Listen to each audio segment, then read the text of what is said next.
Yo, yo, yo, yo, yo. What is going on, everybody? Welcome to the Max and Juan cast. Max, how you doing today, my brother? Doing good one. Hope everyone had a happy 4th of July. Did not play with fireworks. Yeah, we still got all our fingers. Shout out to JPP. Jesus Christ. Oof. Oof. But look, like Max said, I hope you guys enjoyed your 4th of July. We're recording this on a Monday.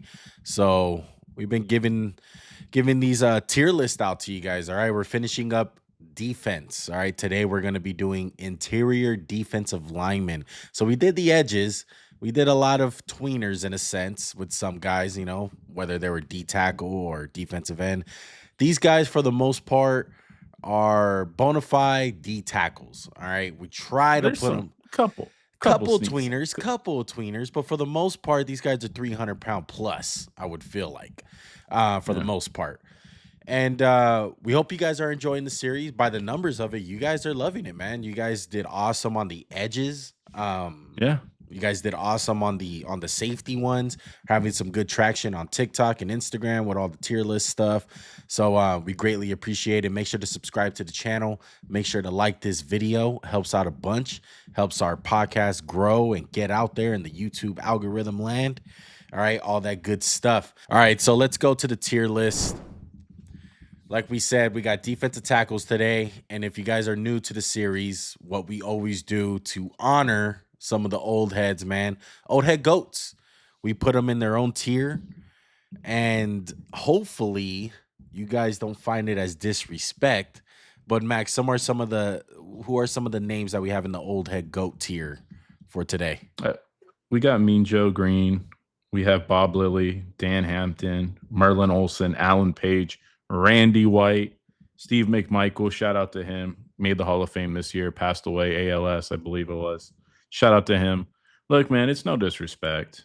It's not. It's just tough one, right? Like, you know, when you're Alan Page and you're dominating in the 1960s, you know, early 70s, it's just a different ball game.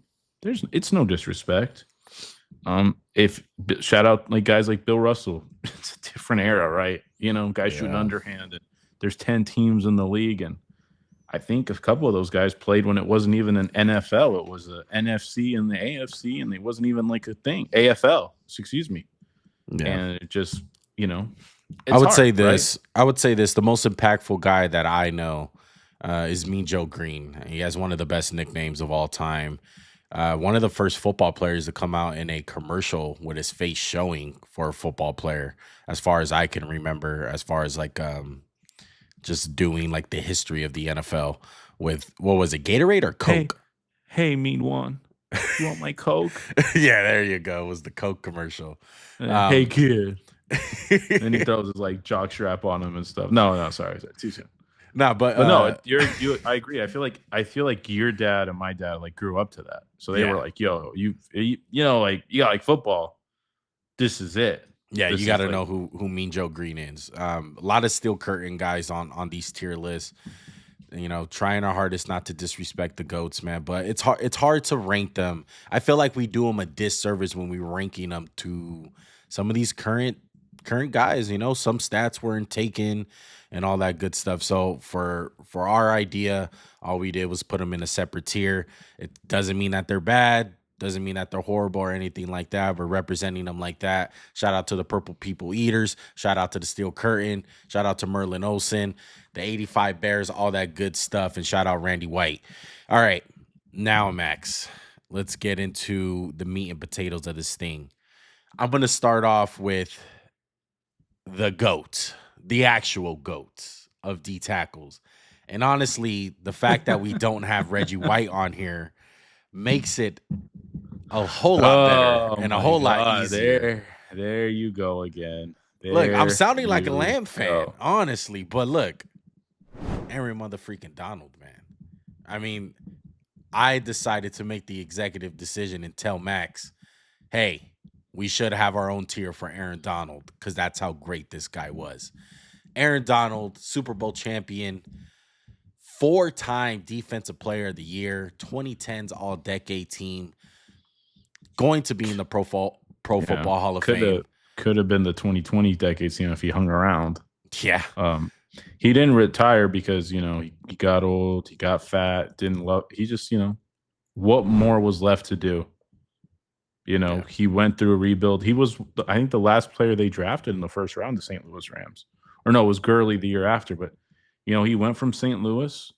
I remember watching him with you, like, back in those days, and we were like, who is this kid? Like, he's, the big play that sticks out, the first big play that sticks out was the Seahawks that lost the Super Bowl, right?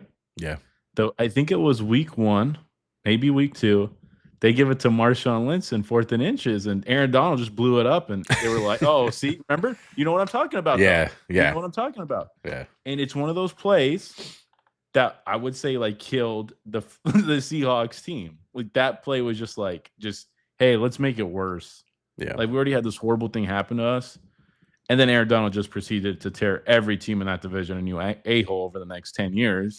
Yeah, but it was unlike anything we've seen. He was coming out, you would have said he's undersized, but he was explosive. He was strong. He had the pass rush moves. And the reason I would agree with you that he's in his own tier is because he's changed the game. Because Ed Oliver doesn't exist without Aaron Donald. Chris Jones, I wouldn't even say. Like, I feel like he was the first guy. And, of course, Warren Sapp won Defensive Player of the Year. But Aaron Donald, I would say, might not be nearly as good a run defender as other guys on this list. But as a pass rushing specialist, pass rusher player, not even close. Who's next? Yeah. Like, who's the next guy on the tier? And that's where I say he changed the game, where it was like, oh, no, let's just have pass rushing D tackles. We don't care about the run anymore. And not that he was bad, but he's only 290. He's not Haloti Ngata, who we're going to talk about, or Vince Wilfork. But the level of disruption he brought, sorry, I'm ranting, just all day. AD. Yeah. Aaron Donald all day. AD all day. Look, the way that I see it too, as far as, you talked about changing the game, I would say just dominance, man. Like when Aaron Donald was playing, which wasn't too long ago, there wasn't a conversation on who was the best defensive tackle in the league. It wasn't close. Like as good as Chris Jones was at the tail end of Aaron Donald's career, I can't even. DeForest Buckner had a year in there. Fletcher Cox had some. Fletcher Cox, like my guy, my heart. But it just wasn't. It wasn't close. It was never close. And Aaron Donald just had pure dominance every single year he was in the league.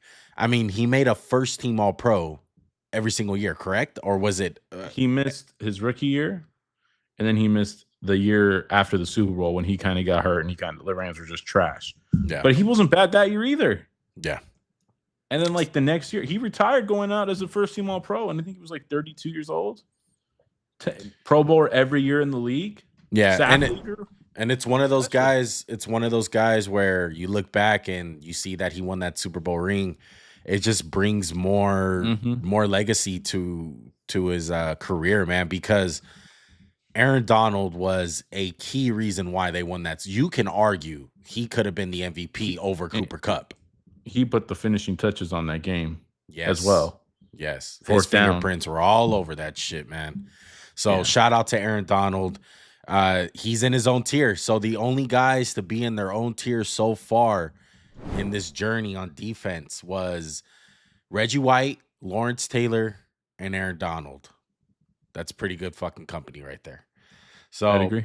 Let's put him in the top of the Aaron Donald tier. Yeah, the AD tier, I guess we'll call it. AD tier. All right, Max. Where do you want to go next? I'll let you take your pick. Let's start with S. I would put Warren Sapp. Let's go to those Warren Sapp. Again, like a guy who kind of precursed Aaron Donald, Warren Sapp. I mean, you got to see him a little bit when his powers were done, when he joined the Raiders. But again, like I tell people, the first Super Bowl I remember watching was the Raiders versus the Buccaneers, 2002. No shots at one, but I just remember hearing stuff about Warren Sapp. And then, again, we kind of caught him at the tail end. Like I caught him in 03, 04, 05. But then you go back and, dominant run defender, dominant against the pass. There's really not much to be said. He's on 2 all-decades teams, which is really special. And he was just a disruptive guy. And then he's in an all-time defense in the 2002 Buccaneers defense, who I might say he might be, the second best player on that defense after Derrick Brooks But he was already, 7 years into the league. Yeah. No, Warren Sapp was dominant, man. He was an ass kicker, bro. It's crazy that he slid in the draft, and technically, even like speaking, going down to number 12 is not even that much of a slide. But if you consider the prospect that he was back in the days with the Hurricanes, it was a off the field. Yeah, it was a major slide in his eyes, because Warren Sapp was an absolute monster in college, and he proved to be a monster in the NFL. You talk about the Tampa Bay days. I think it's a whole nother level when he was on the Buccaneers. I saw him on the Raiders. He had some good moments. He was a good player, but he wasn't the force that he was in Tampa Bay. His weight became an issue. His attitude became an issue. The money got to his head, I feel like, to a certain point. And then part of that was the losing. Like, he just couldn't handle the losing. Yeah, and I would say this. He's not really a defense. You don't want to play him as like a 3 technique. He's more of like, not a nose. 3 technique.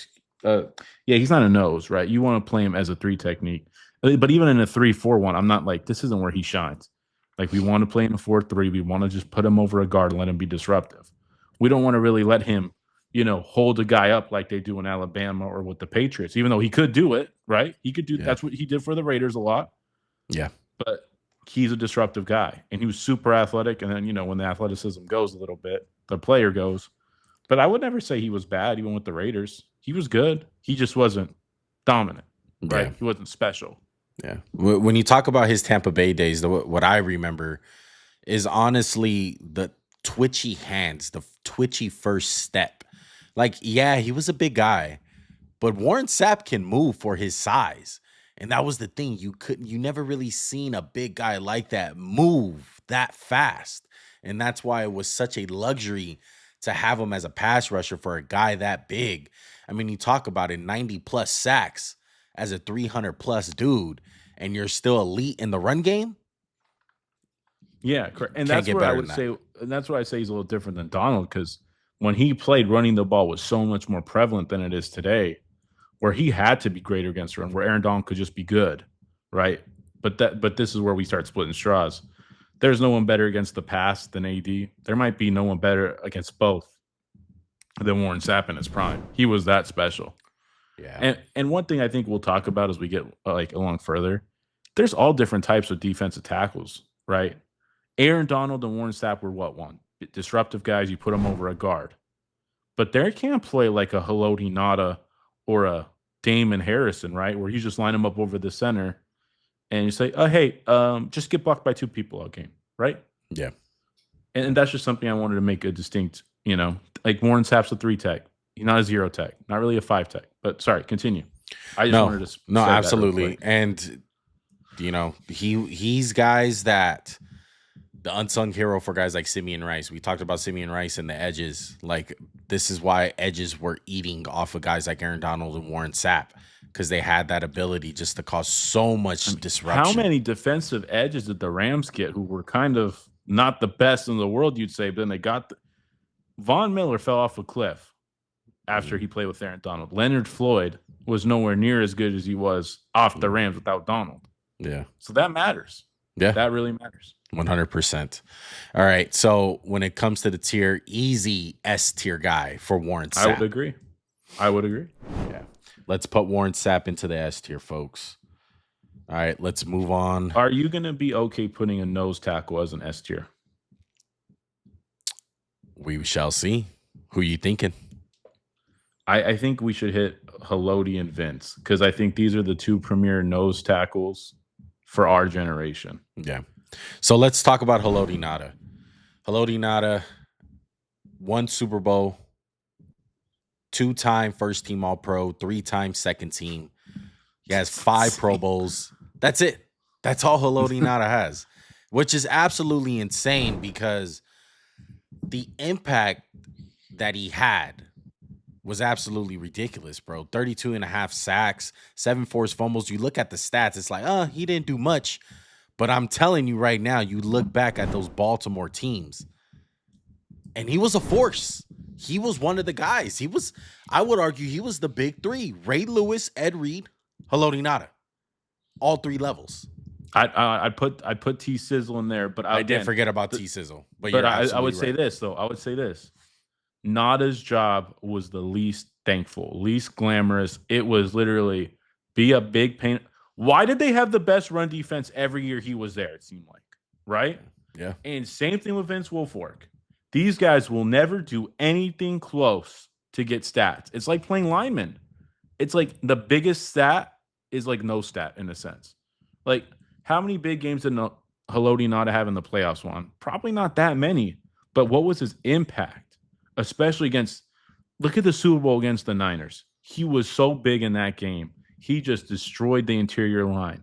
He just was immovable his whole career with the Ravens. And how do you quantify that into an S tier, A tier? Because in my heart, I know he was an S tier for what he was asked to do. Now, would I take Warren Sapp over him? Yeah, I would, because Warren Sapp was just more disruptive. Because I don't think Haloti Ngata could necessarily be disruptive like a Warren Sapp. But for what he was asked to do in the system, like if I'm like, hey, we're playing a 3-4, who's a nose guard? You're like, damn, Haloti Ngata. Yeah. Vince Wilfork. Yeah. So this is where it gets really tricky. Yeah, it is tricky. But look, I think the perfect title for this video would probably be Unsung Heroes, because we're going to talk about multiple of these guys of, like you said, doesn't get all the shine, doesn't get all the accolades, doesn't get all the stats.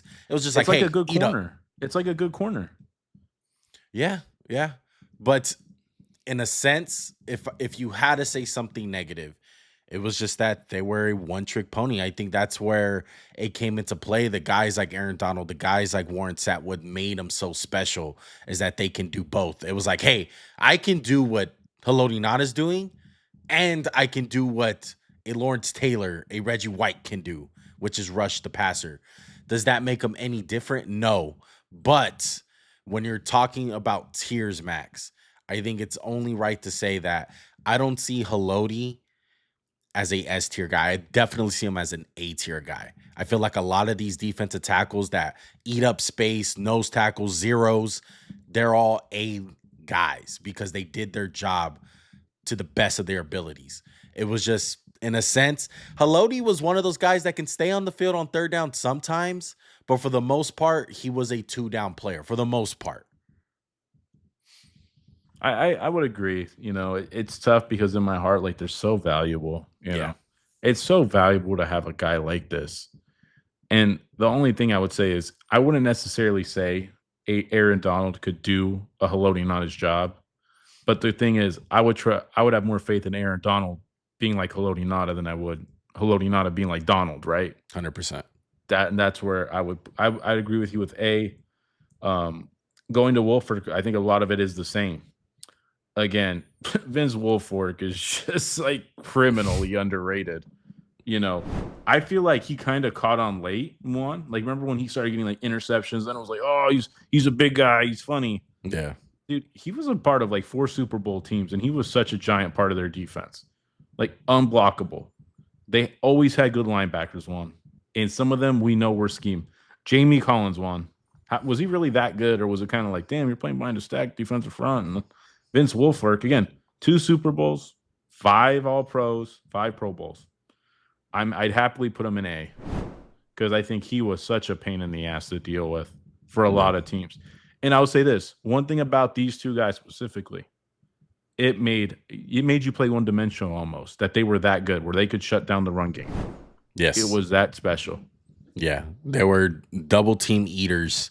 They're unsung heroes, man. The stats are never going to say the impact of these guys. And I would say this, honestly, me and Max are probably going to miss some guys who were like this in the 80s and the 90s because we weren't watching football as close. For the most part, me and Max are going to get the 2000 and the 2010 guys.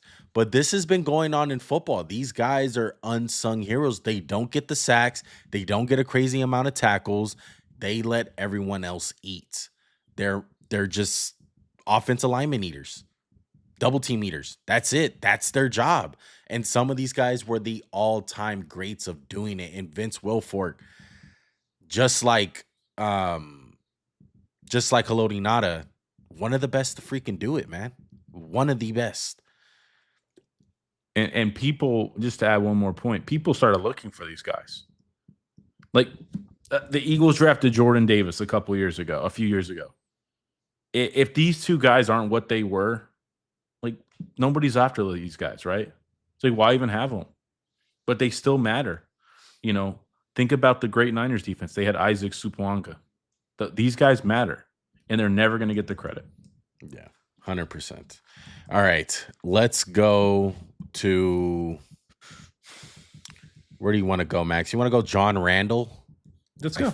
Let's go John Randle. I feel like he gets mixed up into this S tier potentially. So let's talk about it. Let's debate over about it. John Randle, 73 legend score, 90s all-decade team, part of the 100th year anniversary team, Pro Football Hall of Fame. Man, he has 6 All-Pros, all of them first team, 7-time Pro Bowler. Some of John Randle's stats. He has 137 and a half sacks, 29 forced fumbles, 40 TFLs, and 556 tackles. TFLs were not tracked until 1999, guys. Yeah. So this guy was undrafted, Max. How? Well, again, a little bit like Donald, undersized, super explosive. Think about the NFL. Now the size is never an issue, really, right? Now it's like, okay, undersized, he can be Donald. Now those guys are D value. Now if you can't do both, you're in a sense like, depending on what team you go to and what scheme they run, you're kind of a zero in a sense. Like, hey, we don't need those guys. I would say this, thankfully, because of the Baltimore Ravens, you gotta come to play. And, even the LA Chargers to a certain point of last year, you need these big MFers to stop the run. So the NFL is changing in a sense in that way. But for a good little period there, me and Max, we have been doing the draft prospects for about 5 years now. And every single year, there's a guy that comes out of college that's big as hell. And me and Max are like, this guy can stop the run. I tell you that much. He can't rush the passer, but he's going to eat up double teams like crazy. And it's like, what is he projected? 5th round, 6th round, right? That's what usually happens. But a guy like John Randle, it was the opposite. John Randle back in the day, if you weren't a 300-plus guy, big as hell, eating up double teams, you were going to go undrafted because you're like, dude, you're way too skinny. You're way too short to be playing this position. What are you going to do? And John Randle, to a sense, was kind of like Aaron Donald, where it was diamond in the rough, a guy that can handle stopping the run and was hella good at pass rushing. Dude, he has over 100 sacks for a defensive tackle. That's insane. Almost 150. That's crazy. It's not like, he got 102. He got 137 of those things. Yeah. So John Randle, I remember him just, again, I caught him at the end, as a 5-year-old, 6-year-old. But going back to watch, talked crap, regulators, just screaming, wild man. But, man, he kicked butt. He absolutely kicked butt. I am happy to put him in S tier, and I believe he deserves it one. He really does. Yeah, John Randle 100% is an S tier guy. In a sense, you can say he kind of changed the game. It's just unfortunate that to change the game in a sense. Here's the thing. I think the offense dictates the defense of changing the game, right? Yeah. The NFL, even when he played, it wasn't this pass happy go lucky league like it is now. Yeah. If John Randle came out right now, he'd be paying $250 million. He'd be right up there with Aaron Donald. He might have even had a better career with more opportunities just to rush the passer. Yeah. 100%, man.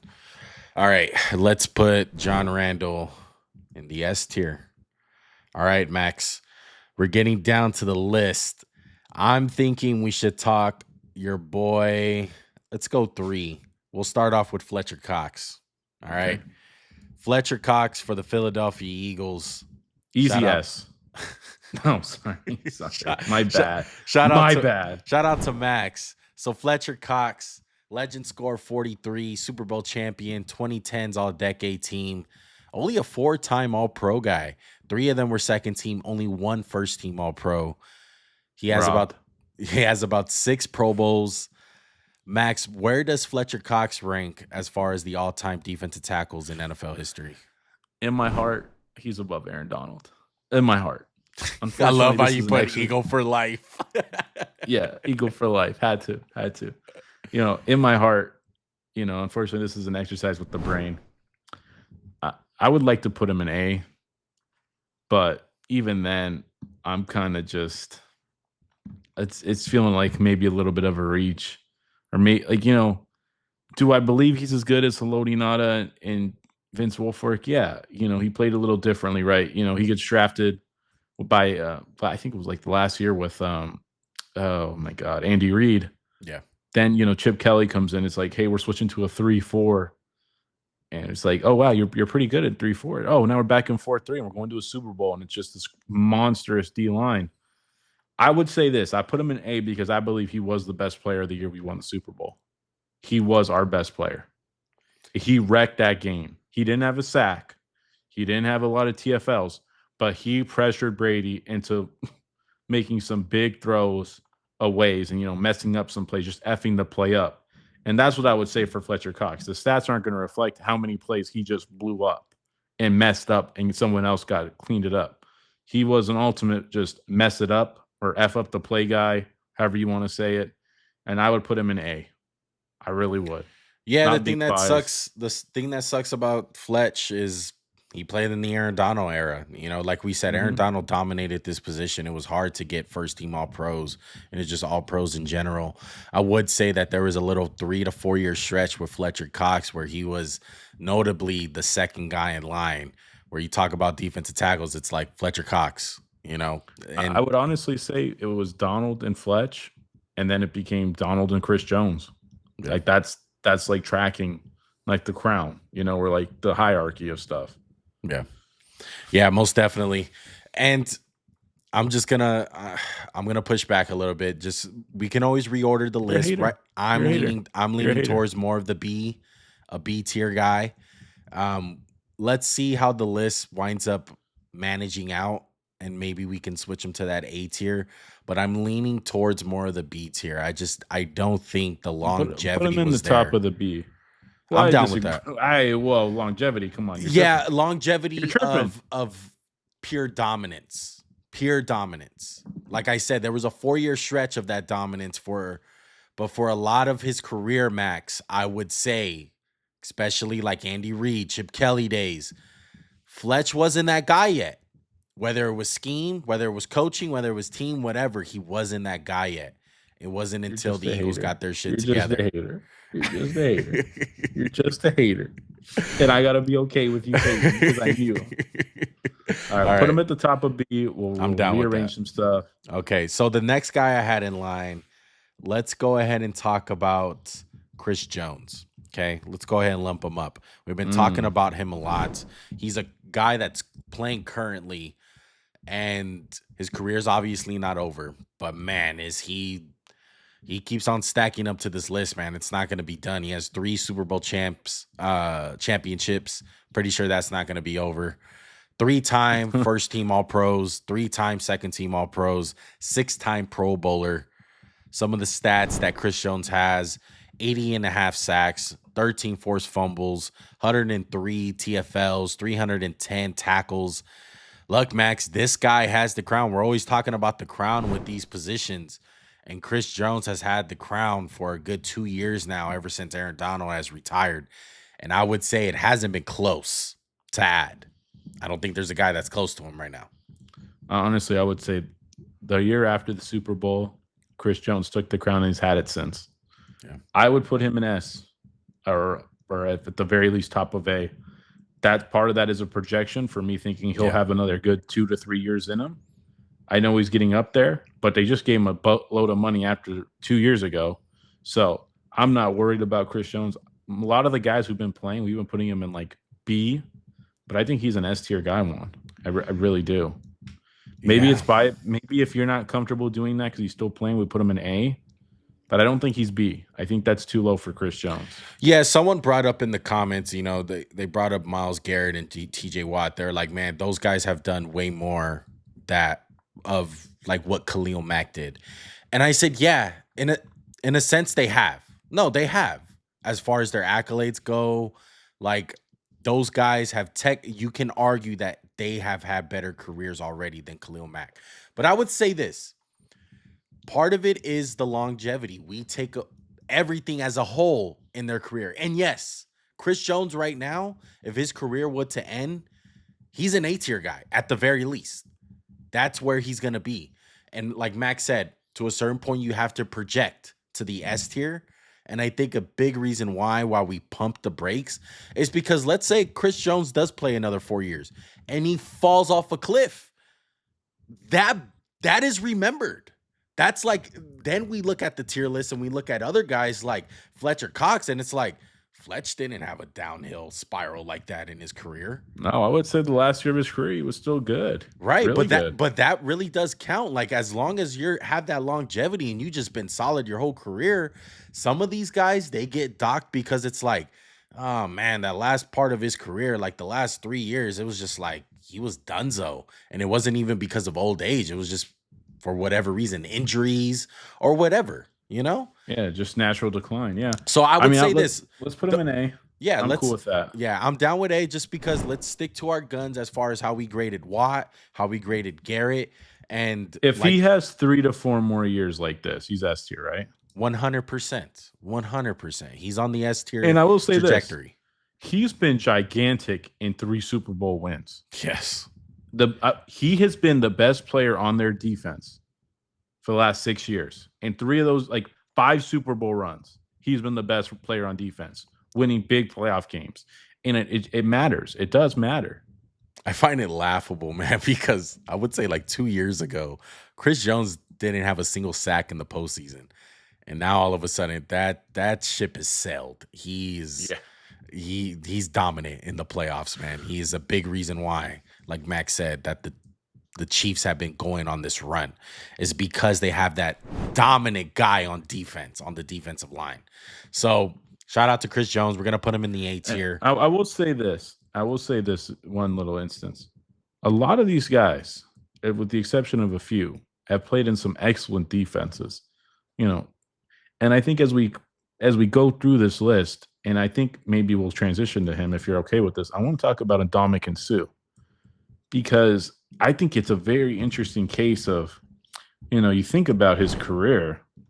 He gets to Detroit and he's dominant, but they're never on a good defense, right? Right. So it's never like, oh crap, we got to worry about Suh and no, you know, maybe it's Nick Fairley for a year, but then he goes to Miami and who's he playing with the Miami? Brett Grimes? That's it. That's it. Rashad Jones for a little bit. Yeah. But I think he's an interesting case because in my heart, I really don't know where he belongs.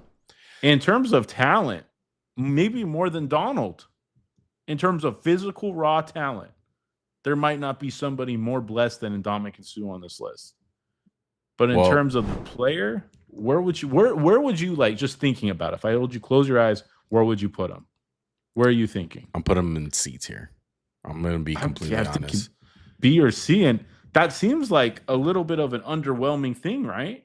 This is what I was saying, though. This is what I'm talking about as far as like projecting, where the careers can go either way.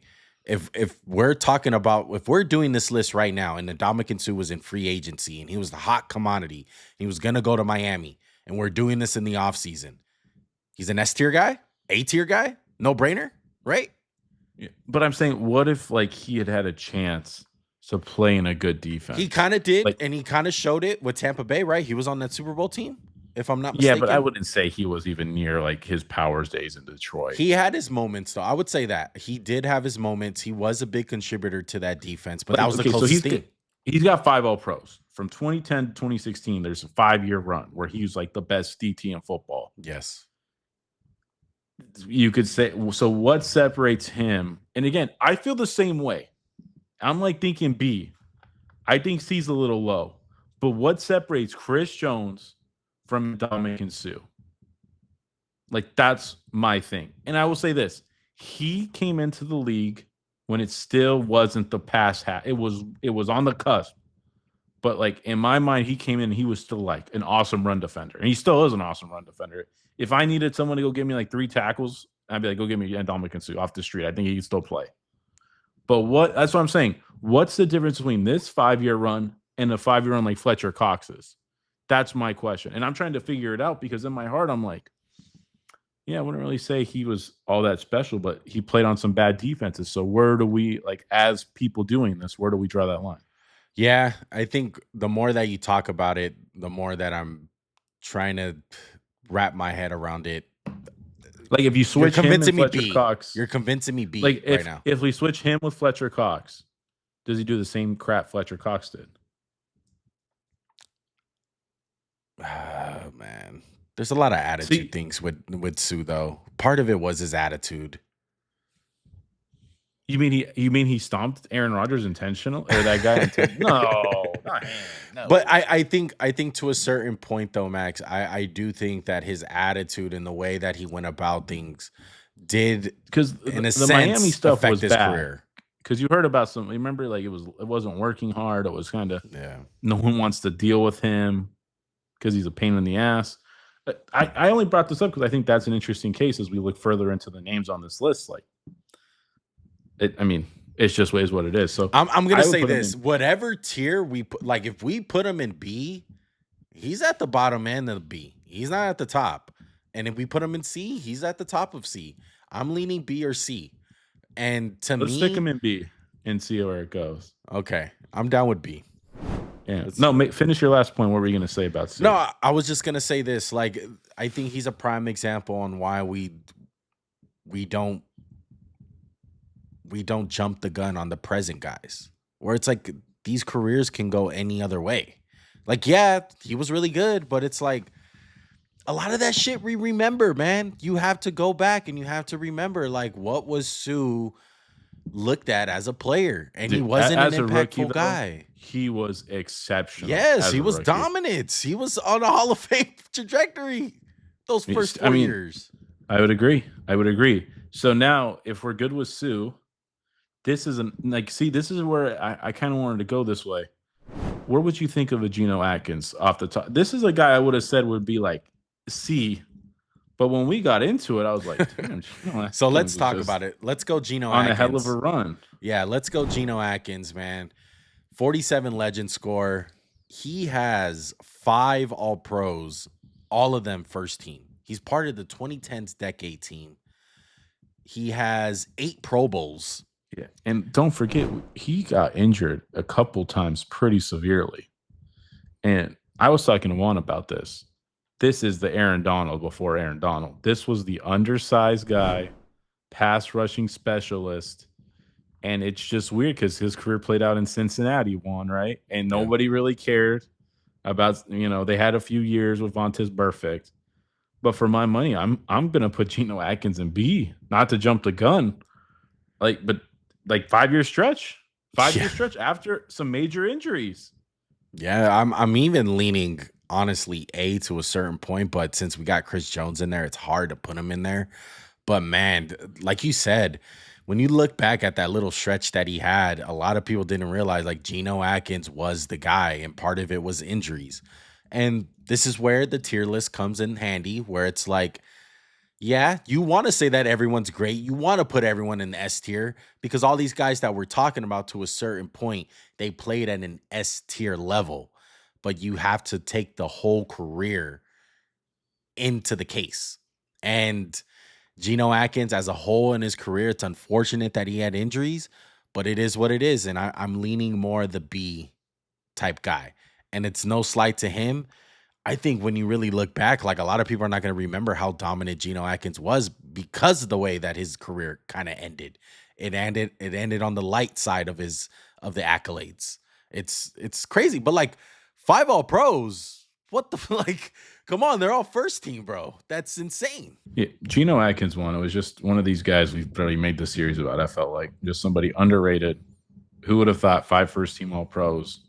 And then when you play in like a team like Cincinnati that was just kind of a mess, and even though they had some good years, he was one of the driving forces behind those good years.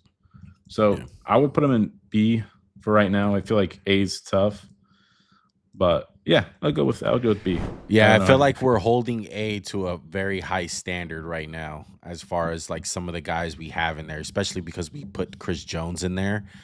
It's like I think there's another level to it, and it sucks because Fletch Gerald McCoy. We'll talk about him next. But Ndamukong Suh and Geno Atkins, to a certain sense, like they're all around players. I would say, run and pass. They were pretty good.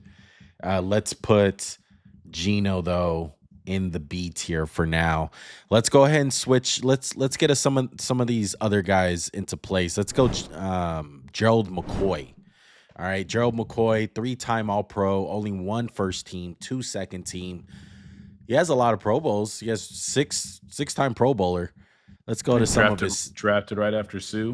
Yeah, that was like a big thing. Yeah, came back a little bit in 2021 for the Raiders. Didn't really end up all that well. Ended up getting hurt. 59.5 sacks, 6 forced fumbles, 86 TFLs, 334 tackles. Look, man, I think this is an easy D tier guy. I'm just gonna be honest. I think it's an easy D tier guy. He was good for a little bit. He had a little hoorah, in his career as far as like, oh shit, like Gerald McCoy is one of those guys. 2-year thing, and he was really like likable, really good guy. Yeah, I'd put him in D, and I'd be happy with him there. And I honestly, now that we started, I kind of want to go through this list and go ahead and just add to the like lower tiers if that's cool, like a little lightning before we get into some of the deeper guys. No, I'm down with that. Let's go to Damon Harrison. Snacks. He really was a couple year wonder. He had the 1 year with the Giants where he was really good, and the Giants were really good. This is a D tier guy. He's a nose tackle, but he's not at the level that like Ngata, where he was just a really big body. Would you agree with Snacks? 100%. Like I said in the beginning of the pod, I was like, there's going to be a lot of guys that like Damon Harrison that are going to get swept under the rug in this series or in this episode. Like guys in the 80s and the 90s, there were probably a bunch of these guys as far as like Snacks goes. These big guys that didn't really get all the accolades, weren't on winning teams. But Damon Harrison, for me and Max's time, we remember how dominant he was. He was one of the most dominant nose tackles in the league. When you talk about zero tech, it's like, where do me and you go as far as comparisons? It's like, oh, this guy's Snacks. This guy's Pot Roast. Shout out to some of those other names like, Henderson's, guys like that, where it's like these Casey Hampton too. Like we could lump him in. I would say he's another D tier guy. Just a really good nose tackle. Really just a run defender only. Could not help you in the pass game at all. Yeah. So just big MFers. Casey Hampton didn't have an All-Pro himself. Was on those Super Bowl teams. Only had 9 sacks in his career. So, like Max said, it's just we're gonna lump all these guys into the D tier. Just one of those things where you guys have to understand. Being mentioned on this list, in a sense, is a great honor. We're talking in the same breaths of Aaron Donald. Come on now, like this is why we got the tier list. It's like there's levels to this shit, man. And these guys, they were well enough and impactful enough to be mentioned on this list. All right. Any other D tier guys that you have in mind, Max? I'm thinking maybe we should. I think he's an interesting one too because I want to stay on this era. Let's go Vita Vea. He's a current guy right now. And Vita Vea was one of those guys where me and Max, I was shocked. I was freaking shocked, man, that Vita Vea doesn't have a single All-Pro yet. This is where I'm going to go a little different. I put him in C. I think he's a better player than all these guys. It's just those guys played in another era a little bit before him. Like I feel like when Snacks came into the league, it was still, this was really sought after. The nose tackles are not sought after anymore. Only a few teams really want it. The Eagles want it with Vic Fangio. The Tampa Bay want it with Todd Bowles. But the NFL has shifted a lot, Juan, right? Would you agree? Yeah, now it's really about just disruptive. But Vita Vea, there's a reason Tampa Bay's defense has been good since he's been drafted. He has been an excellent player for them, a player deserving of an All-Pro team. He just doesn't get the love because he don't put up the big stats. I'm happy to put him in C. I think he's a tier above the rest of these guys. I would agree with that. It's an absolute shame because Vita Vea is probably going to go his whole career without making a single All-Pro, and I don't give a damn. Like you got to watch. As a nose tackle, he's having a Hall of Fame career. I am watching a Hall of Fame nose tackle level guy get nothing, not even getting the Pro Bowls. Yeah, and that's I would say it's even more of like impressiveness as far as like playing in this era and being that guy. I would say this, he's not the best pass rusher, but he's not no slouch. I've seen it from him. Like he has 39 and a half sacks. That's not something to like just be He like, had oh, 7 he can't sacks this year as a nose tackle. It's incredible. Yeah, he can do it. That's really good. Yeah, Vita Vea, man, he shocked me. I couldn't believe that he's never made an All-Pro. It's crazy. It makes you want to think like, if this keeps on going on this path, I kind of want to just make a nose tackle All-Pro position. Like, hey, this is a guy that only plays 0. Let's just try to get him accolade up. Like, damn. But correct.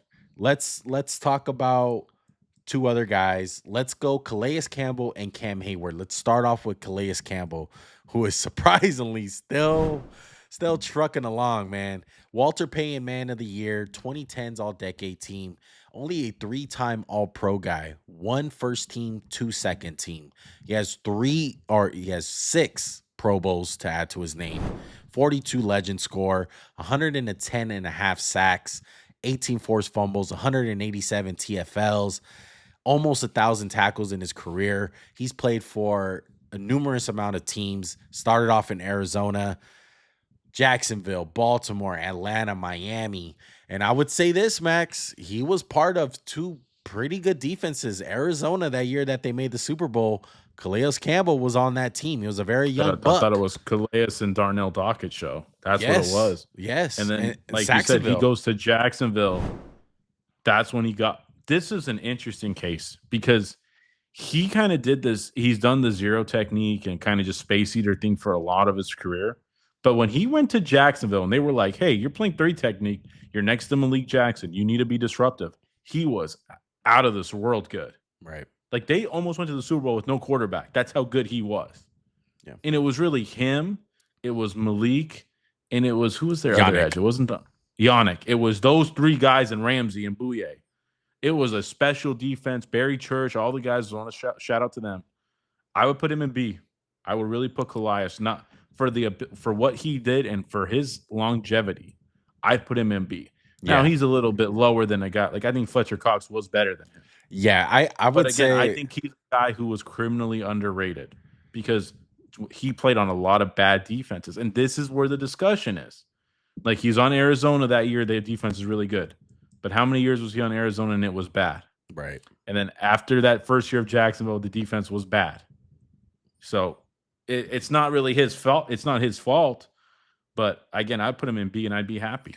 It just sucks. I think like Max said, he was in that transition of the NFL as far as, hey, we want you to play nose tackle. You're 6'8". We want you to take up space. We want you to eat up double almost teams. Too big to play. Like people were like, he's too big. He's too tall. Yeah. So, and there's only one. Forget, he's got the batted ball thing too, like J.J. Watt on steroids. Yes. He is the king of the batted ball. Yeah. Has the deepest voice ever. He has a freaking monster. He's a monster. Literally a monster, man. 6'8". Calais Campbell, one of the all-time greats, man. I don't care how many accolades he has. I don't care how many Super Bowls he won, how many sacks he has. Calais Campbell was an impactful player when he was playing, and he was on some great defenses. I love the fact that he went to Jacksonville, and it really did boost up his legacy, because if he would have just played for Arizona his whole career, I don't think we'll be talking about him in the same breath. I'm just glad that he had that second half of his career was just like, let's put some respect on Calais Campbell's name. Yeah. Kind of thing. Absolutely. All right, so let's lump in who did I say? Cam Heyward. Let's lump in him. So Cam Heyward for the Pittsburgh Steelers, Walter Payton Man of the Year. He has 5 All-Pros to his name, 4 of them first team, 1 of them second team. He has 7 Pro Bowls. Max, I was fairly surprised on how many All-Pros he had. Cam Heyward, one of these dudes, 88 and a half sacks, 8 forced fumbles, 138 TFLs, known for being the ironhead like his dad, man. Shout out to his dad. Has he ever been bad? Has he ever been bad? No, he just hasn't. And it sucks. It kind of He hasn't even just been good. He's just very good. Every year, he's very good. Yeah. And it sucks, though, Max, because in a sense like TJ Watt, because I would lump him together because he's been playing with TJ Watt for a very long time. And he wasn't really part of that '05 team. Like he came along later, way later. Yeah, he kind of came along, I think, just after the second Super Bowl. Yeah. And it was like, damn, he's kind of like, he's really good, really good. Again, he's probably the Hall of really good. I would say he's this. He's a borderline Hall of Famer. He's in B knocking on A. If he has 2 more good years, I'm gonna be like, damn, he's A. It's not the highest of highs, but it's like never low. It's just really good. Yeah. Like his graph is just like 70% all the time. Yeah. And I would say with Cam Heyward, what's unique about him, shout out to the draft prospects this year, but one of the first guys that you would see with a skinny lower half. That's the thing about Cameron Heyward. He was so stocky in the upper half, but when you got to his thighs and his legs, he was so narrow, a narrow body. It kind of worked to his advantage. That's why he has a lot of sacks to his name. He was able to be a pass rusher, kind of have that little bit of a bendability, as crazy as that sounds. And kind of, like he had some ability to play end, like you said. Yeah, great point. Yeah, so Cameron Heyward, just one of those dudes, man, where in a sense, that's why I wanted to lump him and Calais Campbell. They're kind of almost the same type of guy where you can play him inside and you can have him as a pass rusher. Like they're not bad as a pass rusher type of dude. No. So we're leaning what? Cameron Heyward in B and B/A. And then we're putting Calais in B. Okay. Yeah. I want to round out C really quick. DeForest Buckner. He had a year with the Niners, that Super Bowl, where he was arguably just as good as Bosa. But I think he kind of fell off a little bit, and I think he's a good player, disruptive, big, good against the run. But I think he's a C tier. Like there's a gap between the guys in B and him in C. Hell of a career. I always talk about him, and always one of my favorite players. I'd put him in C to round out C, and then I would add Jerome Brown in after the fact, and he's a special case. So. Yeah, I would put him as the poor man's version of Calais Campbell because he's tall as hell like him. Yeah, but part of I mean, this is why we should give Calais Campbell's even more points. Part of being that big is you're gonna get hurt a lot, and I think that's the downfall of DeForest Buckner, where he just got hurt, always banged up, always banged up, man. And I'm not gonna lie, there were some years in San Francisco, like the last 3 years, I would say before they were good, he wasn't getting a lot of praise. He wasn't getting the All-Pro team. It wasn't until the Niners were really good when he was getting a lot of the good praise and a lot of the accolades. But yeah, DeForest Buckner, easy C-tier guy. Like we said, just being mentioned on this list is an honor. We're gonna put him in the C tier. All right, so let's round out this list, Max. Let's stick on the newer era type of dudes. Anything past the 1990s. Yeah. Let's go Justin Smith. Okay, really interesting guy.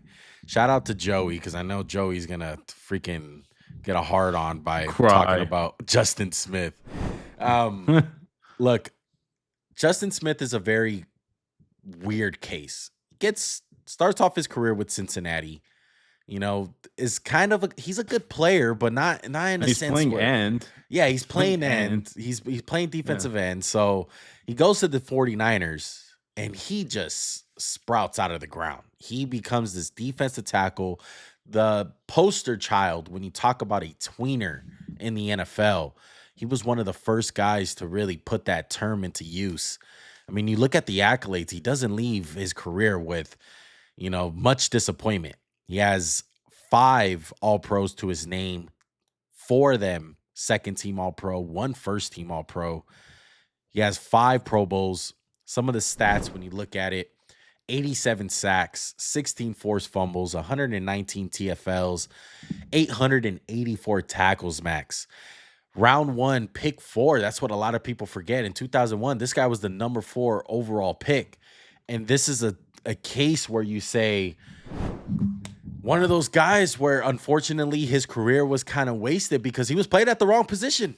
He just couldn't. If he was with Fangio his whole career, he'd be a Hall of Famer. Because when he got to San Fran and it was like the 2010s teams and, that defense that was amazing. The Niners, Patrick Willis, we covered Bowman, Alden Smith, everyone there. and he was just the guy. He was the Haloti Ngata of that defense. Never got the love. Was an exceptional player. I would have no problem putting him in B or C. I really wouldn't. Yeah. I think he might be a bit of a more of a C because he kind of had a late start. But if you want to throw him in the back end of B, I'm cool with that as well. I think he was a good player. Yeah, I'm going to throw him in the back end of B for now. But Justin Smith, one of those guys, like you said, the unsung hero on those 49er teams. And absolute just technician, man. He was, like I said, he was the poster child for a tweener. So he was fast enough to get around guards. Nobody moved him. He was so strong. Yeah, super Just strong. so strong. Got that white boy motor too, man. We love that white boy motor on those defensive linemen, man. Yeah, we All do. right, let's go to another tweener. Speaking of those type of guys, let's go Michael Bennett. One of me and Max's favorites. This is such an interesting one. If you look at him, you're like, how did he even make the list? Right? How did he make it? But guys, I'm telling you, when he was with Seattle, you can go back and watch. Like, I think it's what's America's game is like Super Bowl, right? With Patriots. They're like, we just got to stop Michael Bennett. That was the guy. It wasn't if Richard Sherman wasn't Cam, it was we got to stop Michael Bennett. Because I'm telling you, Michael Bennett, when he came over the guard on third down, excuse my phrasing, he was unblockable. He was such a nightmare. To a certain point. Like, I'm going to put him in C because his career wasn't that amazing. Yeah. But I'm telling you, man, I am telling you guys, he was dominant. Like, I'm not exaggerating. He was an ass kicker, F up the play, dominant guy. Yeah. He didn't put up great stats. He just messed up everything that they were trying to do. Yeah, you look at Michael Bennett, man. What I remember him for is, besides his dominance in those little stretches for the LOB, was the small shoulder pads. He wore those baby ass shoulder pads on him. They were so small, and it really worked to his advantage, man. He was one of those dudes that had everything. He had the swim move. He was really good with his hands. He was stronger than you thought. And when you look at those Seahawks teams, they kind of took a page out of the Giants in the way. Like, they had like a little NASCAR package back in Seattle. It was like Cliff Averill, Michael Bennett. And it was like the biggest guy that they had was like Puna Ford. But on third down, like, hey, let's kick Michael Bennett into defensive tackle. Let him eat. And he would freaking eat. So yeah, when it comes to Michael Bennett, I agree he's C tier just because of how his career, shaped out to be. I'm even honestly thinking about D. We'll rearrange, but like you said, the heights of his career, the absolute peak, man, it was special. Like, Michael Bennett was one of those dudes. It was. It absolutely was. Okay, let's go to Kevin Williams. All right, took us long enough to get to Kevin Williams because he was a hell of a player, man, back in the day. Was really only on one good team, I would say, that NFC Championship team with the Minnesota Vikings, where, Brett Favre threw that interception and costed him a Super Bowl trip. But part of the 2010s All-Decade team, he made 5 All-Pros, all of them first team, 6-time Pro Bowler, 50 legend score. Not too shabby, man, for a defensive tackle. Number 9 overall pick back in 2003. 63 total sacks, 10 forced fumbles, 113 TFLs. Look, man, I'm kind of leaning towards A. I think this is one of the guys when we talk about Haloti Ngata, Vince Wilfork, Kevin Williams pops up into that name. I know. I would put him into A1. He was really special. Like, and again, I talk about it. Bad defense, man. Yeah. I'm sorry. Didn't play in a lot of good teams. It wasn't always bad defense. It was just not good teams because, it was him, Jared Allen kicking butt up there. They had Pat Williams. They had Ray Edwards. Was it Ray Edwards? Who's the other guy? Is Ray Edwards? Oh, my goodness. I think it is Ray Edwards. I think you're right. yeah, like for like 1 year. But it was just like, he was exceptional. He was a hell of a player. Yeah, I think this is an easy A tier, man. I think the bottom of A, yes, personally. Yes. But yeah. Okay, now let's go to Richard Seymour. My personal favorite, honestly. Richard Seymour holds a special place in my heart, man. Is it because he socked out Big Ben? Yeah. He defined what a Raider should be, man. But unfortunately, he's going to go down and known as a New England Patriot, 3-time Super Yeah. Bowl champion, 2010s All-Decade Team, Pro Football Hall of Famer, 5-time All-Pro, 3-time first team, 2-time second team.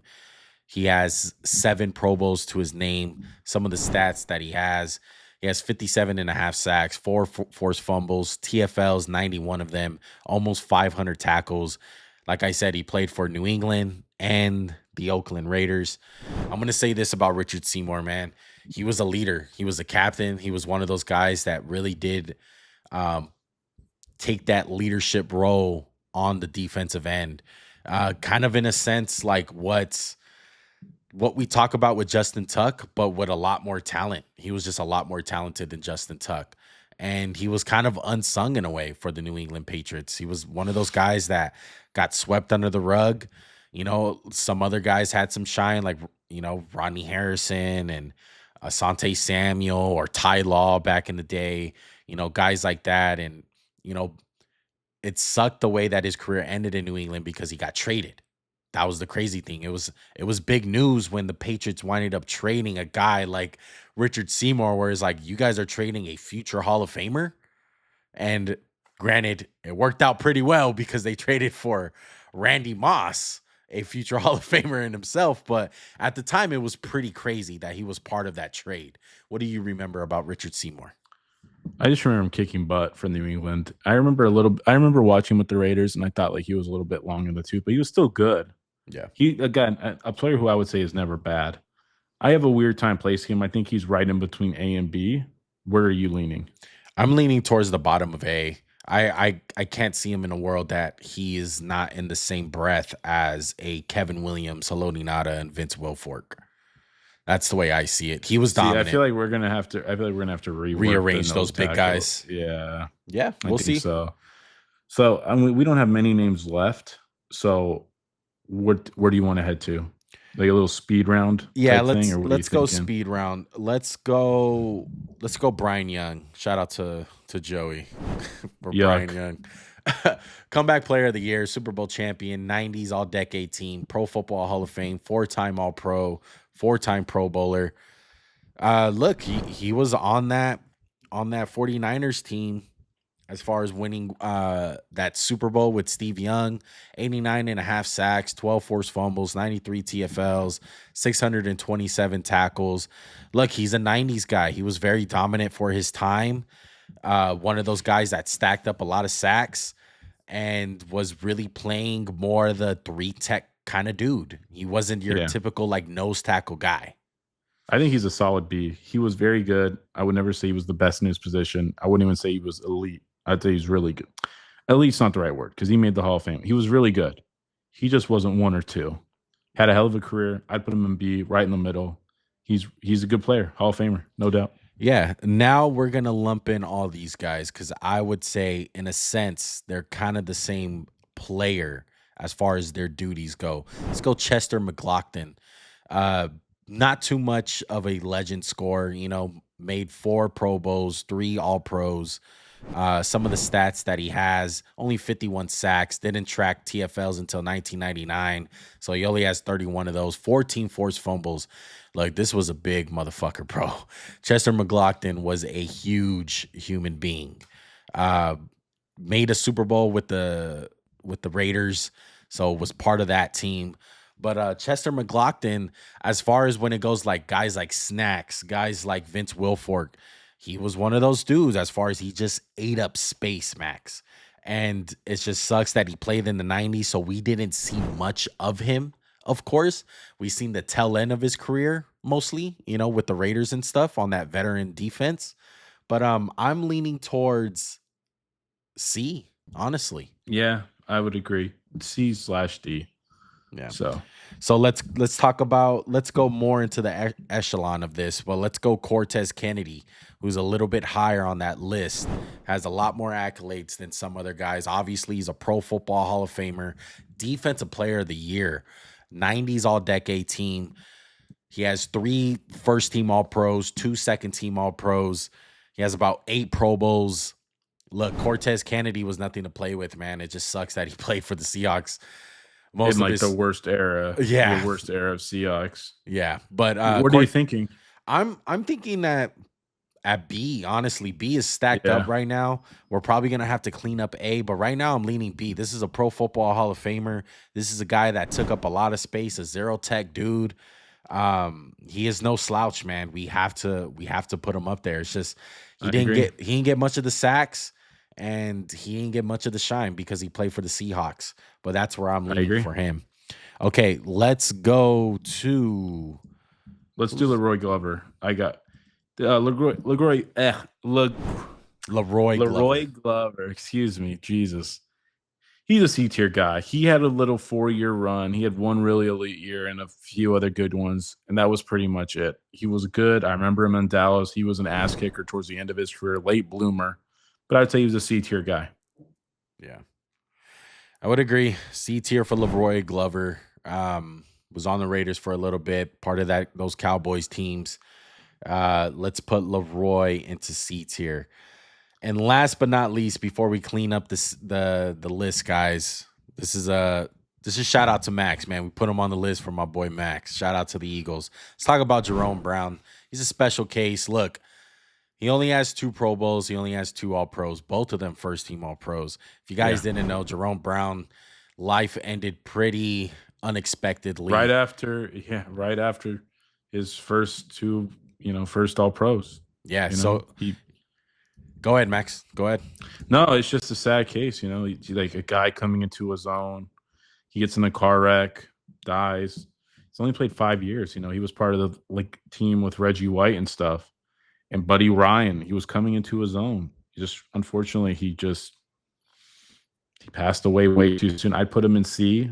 I think we could agree he'd probably be an S tier guy if he just, if that trajectory tracked and it looked like it was going to, he was a special player, man. It's just, As when much life as happens it's like this, you can't do much.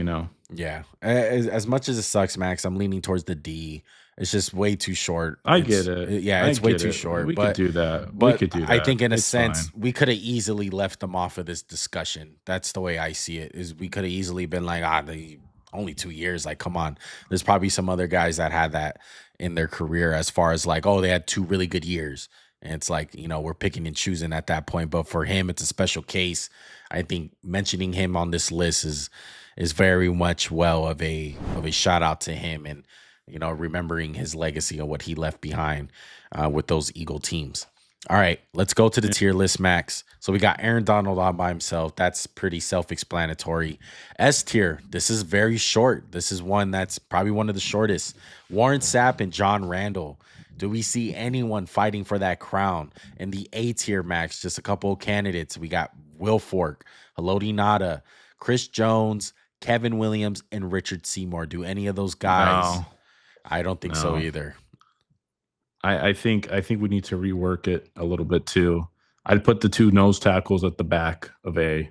Yeah, most Um, definitely. I would say there's guys on B who are better than them, but just they were the best nose tackles probably ever. Yeah, Up there.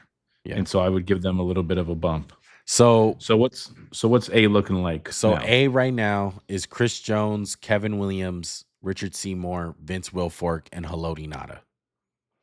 Not over Wolfork? I'm leaning towards that way, honestly. Yeah. So you say switch that. Let's put Jones at the back of those guys because he's still playing. So who's the top? I would put Richard Seymour at the top. Okay, then who's after him? Kevin Williams, Okay. Chris Jones, Haloti Ngata, Vince Wilfork. Okay. Now- Who's gonna come up? I think we should drag. I think someone's gonna have to come up from A. Yeah. I mean from B.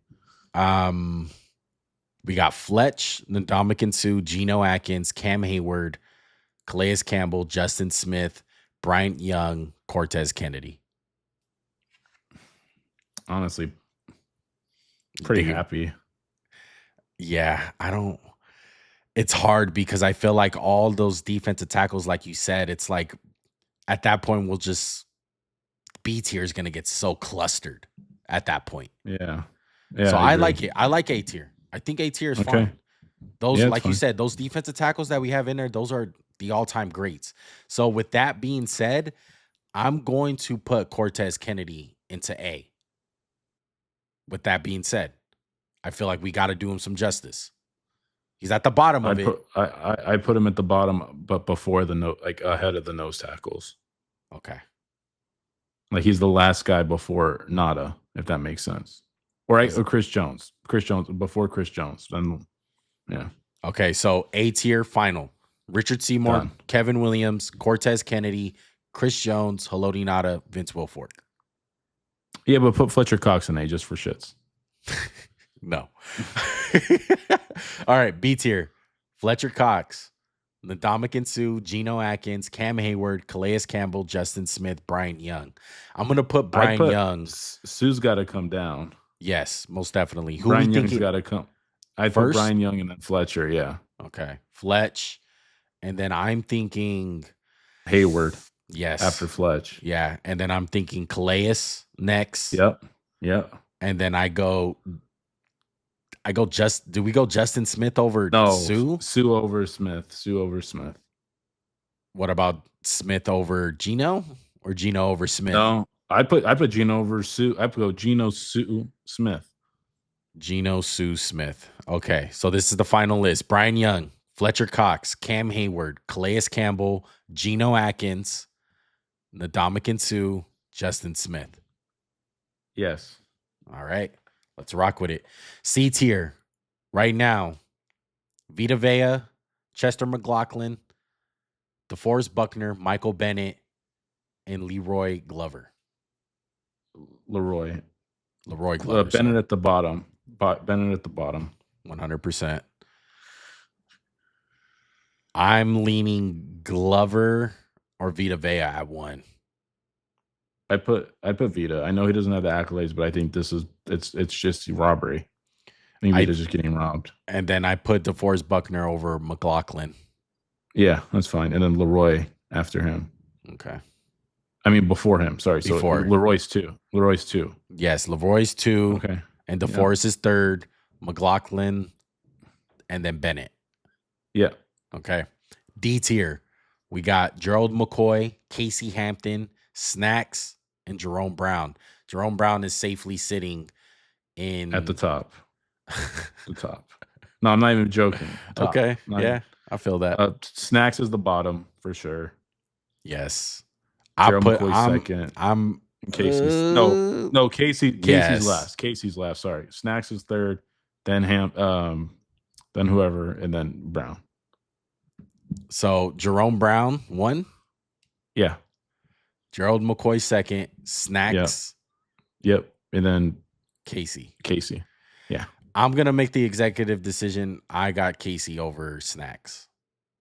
Really? Yes. I think so. I think Casey Hampton's better than Snacks. And for longer. I'll go with it. Okay. I'll go with it. That's it. That's the tier list, guys. I just want to add one thing. If we were going to move 2 people up from A to A, they would be old heads. I'd put Mean Joe and I'd put Alan Paige. Those are the only 2 guys I think even have if we weren't doing the old tier, those would be the only 2 guys. What about Randy White? Maybe. It's just so old, It's so old. But that's the list. That's the list. That's the list, guys. We appreciate you guys rocking with us, man. We hope you guys enjoy this one. These are the big mother effers, bro. All right, defensive tackles. Shout out to Aaron Donald for getting his own tier. We're going to offense. Yes, we're going to offense next, man. So stay tuned. Make sure to subscribe to the channel. Make sure to like the video. Comment down below. What do you guys think? Where are you guys ranking these guys? All right. Make sure to follow us on all the platforms, TikTok, Instagram, all that good stuff. Max_JuanCast. And we will see you guys next time. All right. Peace. Everything ain't what it seems. Glittering gold, both ways. Not on my team. This organic, we don't buy streams.